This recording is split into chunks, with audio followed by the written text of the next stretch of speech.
Welcome to the Morning Walk with Murty Digital Stroll. Note to voice actor. When saying Murty, you must enunciate the T clearly and sharply. M-U-R-T-Y.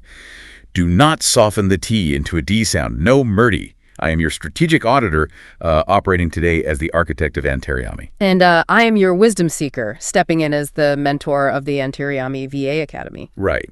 And we always say this, but we are framing this particular Gurukul sessions specifically through the digital prism. Exactly. We aren't just like reading off a spec sheet today. We are here to really extract the legacy code of Project Antaryami. Yeah, and looking at the sources you submitted for today, this particular code revolves around a tool that is, well, it's aggressively infiltrating your daily operations. Littlebird. And, imagine an employee who just sits quietly over your shoulder, right, watching your computer screen for 16 hours a day. Reading every email you scroll past. Yes, taking meticulous notes on literally every meeting you attend and never once asking for a paycheck. Yeah. I mean, that is the massive, almost unsettling promise of this new wave of software. It really is. And the concerns you've raised about its survival, they are the exact right questions to be asking. No, absolutely. Because, you see the heavy token costs of advanced AI and you see this freemium model. Which traditionally acts as a fast track to bankruptcy for startups. Right. And you are dealing with constant software patches that just completely break your concentration. It's maddening.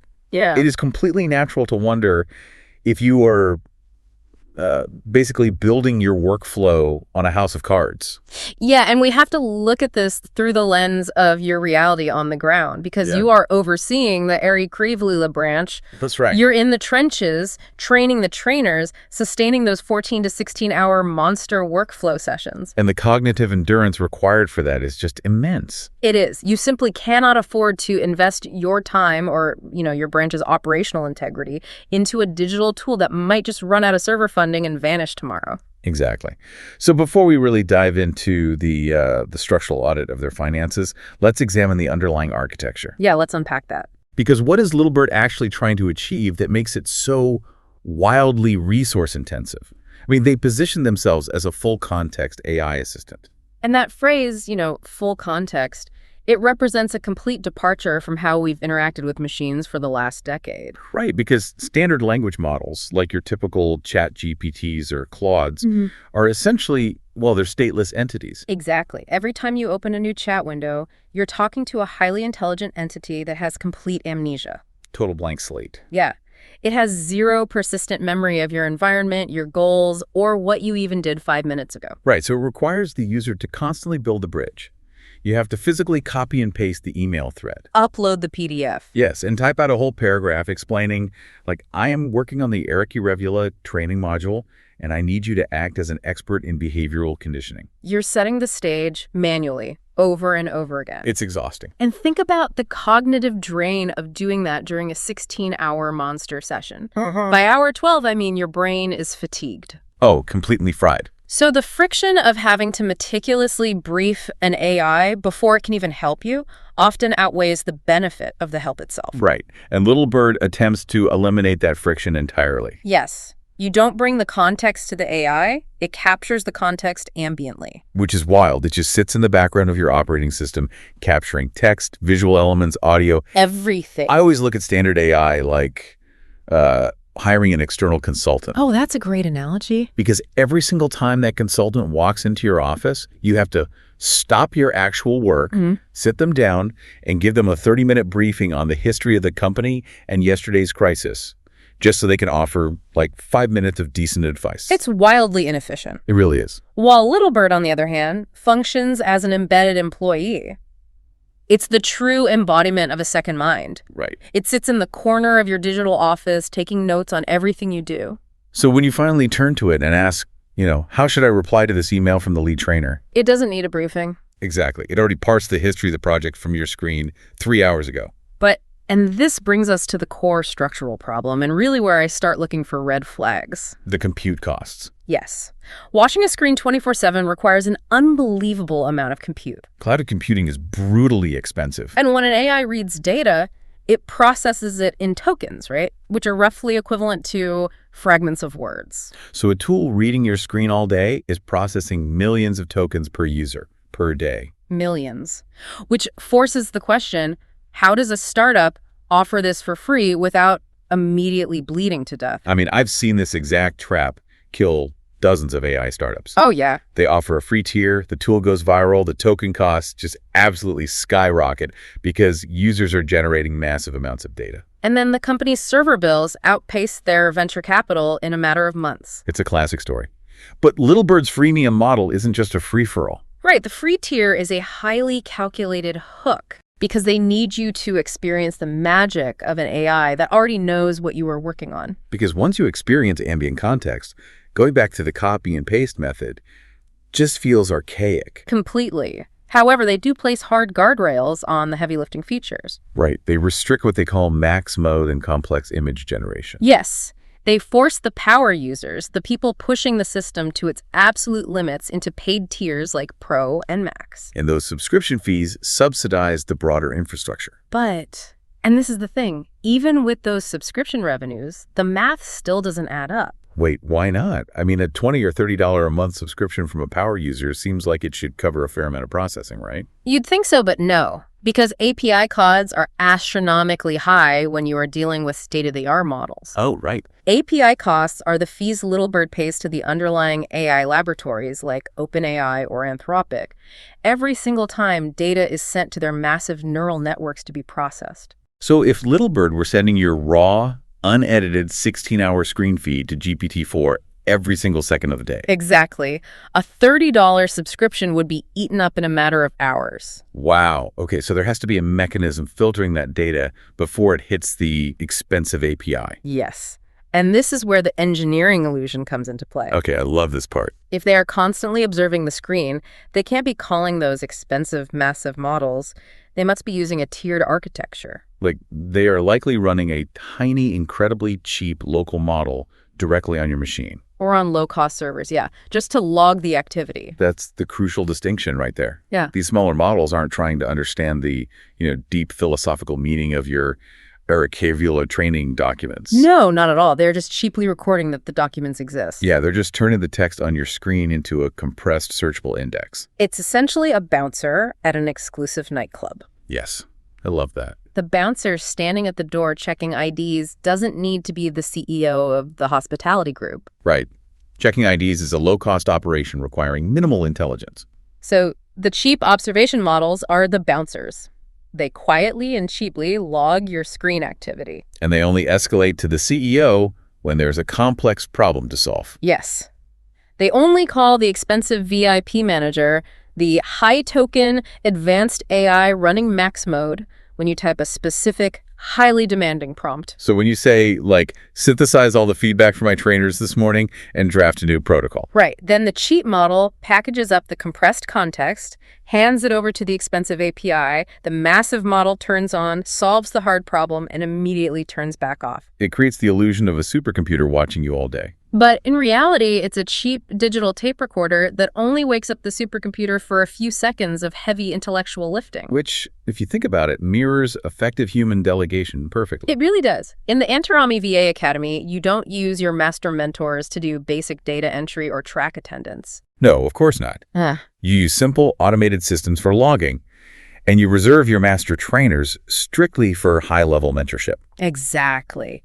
Littlebird has practically applied that exact Gurukul management philosophy directly to its own server architecture. Okay, I definitely concede the architecture is elegant. They've solved the token drain. Wow. But that introduces a glaring contradiction. If the architecture is so brilliant, why is the software practically falling apart in your hands half the time? The bugs. Exactly. I mean, think about hour 14 of your monster session. You are exhausted. Completely drained. You go to generate a new protocol, and the system just freezes, or it glitches out. It ruins your flow entirely. Yeah. If the engineering is this smart, shouldn't the tool be stable? Well, the frustration there is completely valid, but the reason it glitches right at that specific moment is tied directly to the handoff mechanism you just described. Oh, interesting. Yeah, every time you switch from the cheap observation model to the expensive max mode model, you create a massive point of friction. Because the system is trying to compress 14 hours of your Arikirevula context data and feed it to a massive API in, milliseconds. Exactly. Handoffs are technically precarious. And we also have to look at the environment where this code is being written, right? Which brings us to the financial fuel driving the company. Right, the funding. Yeah, in early 2026, Littlebird secured an $11 million seed funding round. And we really need to pause on that figure because it dictates their entire corporate behavior. Oh, absolutely.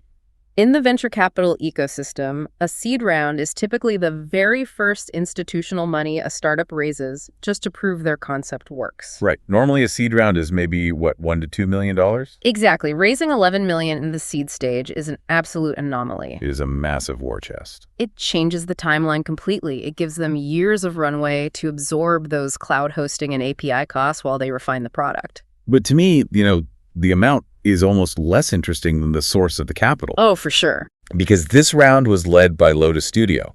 But look at the angel investors who joined the cap table. It's a heavy-hitting list. Yeah.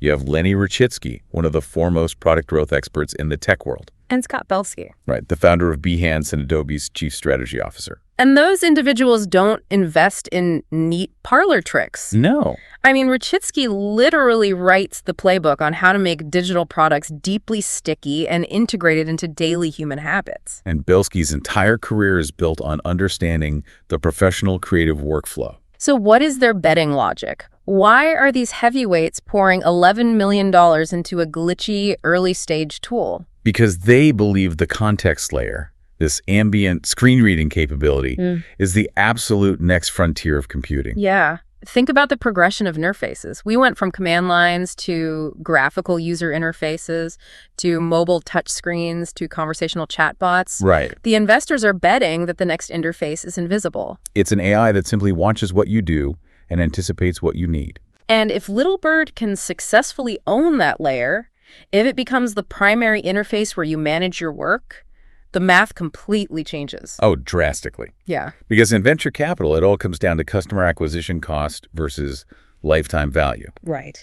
If this tool becomes your indispensable second mind, the lifetime value of keeping you as a user for the next 10 years vastly outweighs whatever API token costs they have to subsidize today. But that massive influx of capital comes with an aggressive mandate from those investors. Move fast. Exactly. Move fast. And this is the direct answer to your frustration with all the software patches. Yeah. With $11 million in the bank, they are not sitting in a vacuum trying to perfect a piece of software before releasing it to the public. No, they are shipping updates daily. Sometimes multiple times a day. Right. They are iterating in real time based on the telemetry data they get from power users pushing the system to its limits in places like Arikirevula. And I really want to challenge the traditional view of software stability here. How do you mean? Well, usually when we use an app and it crashes, we view it as a failure of the development team. Sure. We think the product is dying. Right, but in the hyper-competitive seed stage AI arena, it means the exact opposite. Oh, I see what you're saying. Because if a startup isn't shipping software fast enough to break things... They're moving way too slowly to beat Google or Microsoft to the market. Yeah, that makes sense. Think of Littlebird right now, not as a finished luxury high-rise apartment, but as a digital construction site. Like they are pouring the concrete while you are trying to hold a meeting on the unfinished floor. Yes, exactly. They are building a skyscraper right in front of you at breakneck speed. Wow. And you are walking through the active site. So you're going to step on some loose nails. You're going to get dust on your shoes. Right. And the bugs are the loose nails. Exactly. They aren't a sign that the building is collapsing. They're a sign that the crew is working overnight to establish the context layer before a trillion-dollar tech giant crushes them. That reframes the daily friction beautifully, I think. Yeah, it helps to see it that way. Because you aren't just a consumer purchasing a finished commodity. By pushing the tool to its breaking point during a 16-hour monster session, you are actively participating in its evolution. You are stress testing the future of human-computer interaction. Littlebird's entire survival strategy depends on becoming indispensable to high-intensity professional environments like the VA Academy. Right. If their engineers can optimize the code to survive your workflow, they can scale it to anyone. So to synthesize this structural audit and extract the legacy code for you. Yes, the underlying fear that you are investing your branch's operational flow into a doomed tool is totally understandable. But the data suggests otherwise. The foundation is surprisingly solid. It is. They had the financial fuel, right? With that oversized $11 million seed round to absorb early losses and fund rapid development. More importantly, they have the technical architecture. Yes, using cheap local observation models as the bouncers. And saving the expensive API calls for the VIP heavy lifting. Which ensures they don't bankrupt themselves on cloud compute costs as they scale. Right. The bugs and the constant patches are certainly painful when you were in the middle of training a team. No one is denying that. Yeah, but they are symptoms of rapid iteration,